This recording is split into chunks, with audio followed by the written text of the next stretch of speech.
ሁሉም ነገር ውሸት ነው። ወንድሜ ምን እንዳይከፋኝ እንጂ ጥሩ ስሜት ላይ አይደለም። ይሄን ነገር ካደረኩኝ ብዙ ችግሮች ነው የሚፈጠሩት። አይ ፍቅር ማለት እንደዚህ ነው። አንዴ ከገባበት ሞጭ የለው።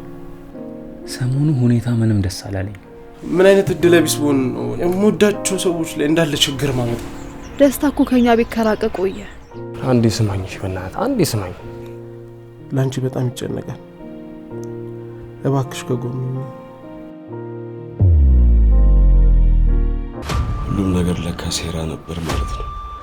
ማለት ቆይ ማን ነው የሚገለኝ? ማን ነው ፈሪ? ለዘላለም ነው የምታኝ። ያለን ነገር በሙሉ ነው ነው። ለኔ ድጋሚ ሌላ ሰው ማጣት አልፈልግም።